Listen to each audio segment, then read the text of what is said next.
I'm in my questions, but there's some specific ones that are popping up in my head that line up with this, and it's more about, Tom, you've seen some great projects, but you've also seen some challenging ones, right? That presented some major challenges. So can you speak to us from that perspective of, and you might pick one or you might just be more broad, which I understand, but why that project went south, right? And how let's not do that again, or that's something that you shouldn't do.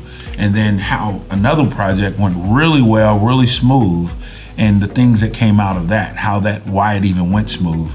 Can you speak to some of that?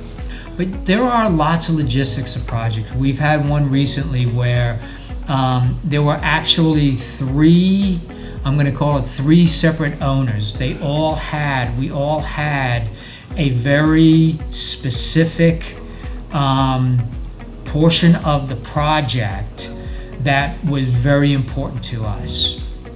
And even though the CIB held the contract and was generally managing the contract, all three owners got to coordinate and communicate with the contractor. The contractors really need to understand how to be very flexible with that, and then have a good understanding of your answer is going to affect two other entities in the project. So be careful how you answer things. And it's okay to say, I don't know. And I would feel comfortable if we had the other two owners involved with this. And it's keeping with schedules and wants and desires of how things go. And one of them was we had a large commercial building here in Indianapolis that we had to rebuild the whole front entryway, which was a split concrete system, and do waterproofing. Well, to do that, you literally have to shut down the main drive. Well, for the owner of the building, that's very important because that's how he gets his customers and clients in and out of the building.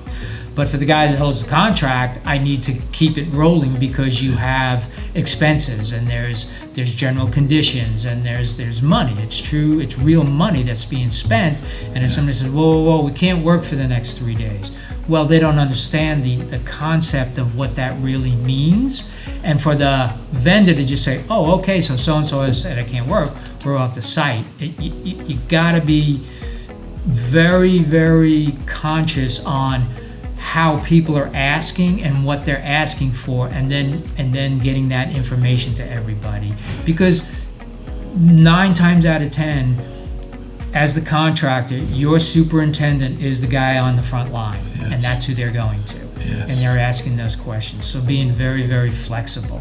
And if you have that, it can be a very successful project. If you don't, that's when the project goes south, and then it does start to cost everybody more money.